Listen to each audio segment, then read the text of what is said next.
Hello everyone, good evening. This is Jitendra Sangar and you are watching the brain box. एक बार फिर से आपका स्वागत है आपके अपने YouTube channel the brain box में। दोस्तों, जैसा कि आपको पता है, एमपी टेट वर्ग 2 लिटरेचर सीरीज में आज हम बात कर रहे हैं यूनिट 9 के अंतर्गत माई चाइल्डहुड बिहाइव का एक और इम्पॉर्टेंट लेसन नंबर 6, जो कि है माई चाइल्डहुड, जिसमें एपीजे अब्दुल कलाम के बचपन की कुछ इम्पॉर्टेंट घटनाएं संकलित की गई हैं। तो ये लेसन न केवल एमपी टेट वर्ग 2 के अभ्यर्थियों के लिए बल्कि क्लास 9th के सभी अब सभी विद्यार्थियों के लिए इम्पोर्टेंट है। तो वीडियो को पूरा देखें लास्ट तक और इस वीडियो को ज़्यादा से ज़्यादा शेयर करें। चलिए बिना देरी किए शुरू करते हैं आज का ये वीडियो। में हम लोग पढ़ेंगे इंग्लिश की बुक बिहाइव में chapter number 6 my childhood. My childhood का मतलब होता है मेरा बचपन। अब दोस्तों यहां पर किसके बचपन की बात की जा रही है? एपीजे अब्दुल कलाम। आपने जरूर इनका नाम सुना होगा। विंग्स ऑफ फायर नाम की बुक लिखी थी इन्होंने। ये इंडिया के 11th प्रेसिडेंट थे और एक बहुत ग्रेट साइंटिस्ट भी थे। अब ये जो चैप्टर है माई चाइल्डहुड, ये इसी ऑटोबायोग्राफी विंग्स ऑफ फायर का पार्ट है। दोस्तों, एपीजे अब्दुल कलाम इस चैप्टर के अंदर अपने बचपन के बारे में बताते हैं। वो कहते हैं कि मेरा जन्म मद्रास स्टेट में, उस वक्त मद्रास स्टेट में रामेश्वरम नाम की जगह पर हुआ था। वो बोलते हैं कि मेरे पेरेंट्स कोई इतने ज्यादा खास पढ़े लिखे नहीं थे, लेकिन मेरी मम्मी, मेरी मदर, वो बहुत काइंड लेडी थी। उनका दिल बहुत बड़ा था। वो फैमिली मेंबर्स के साथ साथ न जाने कितने ही लोगों को डेली खाना बना के खिलाती थी। और अगर मैं बात करूं अपने पिताजी की, अपने फादर की, तो उनको बेसिक चीजें पसंद थी, ज्यादा लग्जरी वाली लाइफ पसंद नहीं थी। मतलब फूड, शेल्टर, खाने के लिए खाना, फ्रूट्स, ये सारी चीजें उन्हें पसंद थी, लेकिन वो लग्जरी वाली लाइफ पर भरोसा नहीं करते थे। तो कुल मिलाकर मुझे अपने बचपन में जो शिक्षा अपने पेरेंट्स से मिलनी चाहिए थी वो खूब मिली। जिस वक्त वर्ल्ड वॉर 2 स्टार्ट हुआ था ना 1939 में, उस वक्त मैं सिर्फ 8 या 9 साल का था। उस वक्त एक चीज हुई थी जो मुझे समझ में नहीं आई। उस वक्त इमली जो होती है ना, इमली, उसके बीजों की वैल्यू बहुत बढ़ गई थी। मुझे समझ में नहीं आया कि ऐसा क्यों हो रहा है, लेकिन मैं इमली के बीज जमा करता था और उन्हें मार्केट में जाकर जितने ज्यादा हो सके जमा करके उनको बेच देता था। उससे मुझे 1 आना मिलता था। 1 आना कमाना उस वक्त कोई कम बात नहीं होती थी, वो भी इमली के बीजों को बेचकर। तो मैं उनको बेचकर 1 आना कमाता था।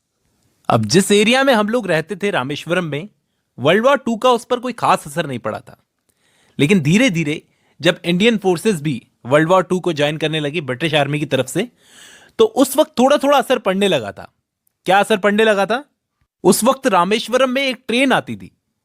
जब वो रुकती थी तो उसमें से न्यूज़पेपर के बंडल्स बाहर निकलते थे और उन न्यूज़पेपर के बंडल्स को सेल करना, बेचने का काम करता था एक मेरा भाई था शमसुद्दीन।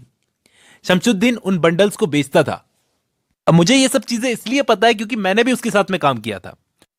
उस वक्त मैंने भी न्यूज़पेपर वगैरह सेल करने का काम किया था और उस काम को करने के बाद मुझे अपनी जिंदगी की पहली सैलरी मिली थी। और आज 50 साल बाद भी मुझे ये पल अच्छे से याद है। कभी कभी तो मुझे बहुत प्राउड फील होता है कि मैंने अपनी जिंदगी की पहली कमाई न्यूज़पेपर सेल करके की थी। आगे वो बताते हैं कि हर बच्चा अपने पेरेंट्स से कोई ना कोई क्वालिटी जरूर लेता है। मैंने अपने पिताजी से ईमानदारी यानी कि ऑनेस्टी की क्वालिटी ली और अपनी मां से सीखी काइंडनेस, गुडनेस। कैसे वो कितने सारे लोगों को निस्वार्थ खाना खिलाती थी। अब मेरे बचपन के 3 फ्रेंड्स थे, जो 3 क्लोज फ्रेंड्स होते हैं ना। पहला था रामानंद शास्त्री, दूसरा अरविंदन और तीसरा शिव प्रकाशन। तीनों ही हिंदू ब्राह्मण फैमिली से थे और तीनों मेरे बहुत अच्छे दोस्त थे। हम तीनों ने दोस्तों ने साथ मिलकर रामायण की कहानियां भी सुनी है और प्रॉफिट की कहानियां भी सुनी है। हिंदू स्टोरीज हो या मुस्लिम स्टोरीज, हमने सारी स्टोरीज सुनी है साथ में। हमारी दादी नानियां हमको कहानियां सुनाया करती थी उस वक्त। एपीजे अब्दुल कलाम बोलते हैं कि 5th क्लास के अंदर एक घटना हुई मेरे साथ में कि एक नए एलिमेंट्री टीचर आए थे उस वक्त। उन्होंने देखा कि मैं अपने हिंदू फ्रेंड के साथ में बैठा हूं। उन्होंने देखा कि एक लड़का जिसने मुस्लिम टोपी लगा रखी है वो एक हिंदू लड़के के साथ में बैठा हुआ है। तो उन्हें यह बात बिल्कुल पसंद नहीं आई। उन्होंने मुझसे कहा कि आप पीछे जाकर बैठो। ये वो इंसिडेंट था जब मुझे बहुत बुरा लगा। लाइफ में एक मौका 5th क्लास में मुझे जब बहुत बुरा लगा, जब टीचर ने मुझसे कहा कि आप पीछे जाकर बैठो। मुझे आज तक वो पल अच्छे से याद है जब मैं उठकर पीछे जा रहा था और मेरे दोस्त की आंखों में आंसू थे। वो दोस्त था रामानंद शास्त्री। हम दोनों ने जाकर ये बात अपने पेरेंट्स को बताई। अब उसके फादर मंदिर में एक बहुत बड़े पुजारी थे, तो उन्होंने उस टीचर को बुलाया अपने पास में और उस टीचर को बहुत बुरी फटकार लगाई कि तुम अगर ऐसे करोगे तो देश की पीढ़ियां कहां जाएंगी। उन्होंने उस टीचर के सामने 2 शर्तें रखी, या तो आप माफी मांगो या फिर आपको स्कूल छोड़ना पड़ेगा। आप यकीन नहीं करेंगे, उस टीचर ने माफी भी मांगी और वो हमेशा के लिए बदल भी गए। काफी चेंज आया, उन्होंने फिर किसी बच्चे के साथ में ऐसा बिहेव नहीं किया। इन सब के अलावा एक मेरे साइंस के टीचर थे शिव सुब्रमण्यम अय्यर। उन्होंने एक बार मुझे खाने पर बुलाया, मैं गया। वो मुझसे चाहते थे कि मैं जिंदगी में बहुत बड़ा नाम करूं, वो चाहते थे कि मैं साइंस में तरक्की करूं। लेकिन जब मैं वहां पर उनके घर में खाने पर पहुंचा तो उनकी वाइफ बहुत कंजर्वेटिव विचारों की थी। उन्होंने जब देखा एक मुस्लिम बच्चे को खाने पर इनवाइट किया गया है तो उनकी वाइफ ने उन्हें सख्त मना कर दिया कि मेरी पवित्र रसोई में कोई मुस्लिम बच्चा बैठकर खाना नहीं खाएगा। लेकिन उन्होंने, टीचर ने, अपनी वाइफ पर गुस्सा नहीं किया, बल्कि मेरे पास आकर मुझे खुद खाना परोसा और मेरे पास में बैठ गए।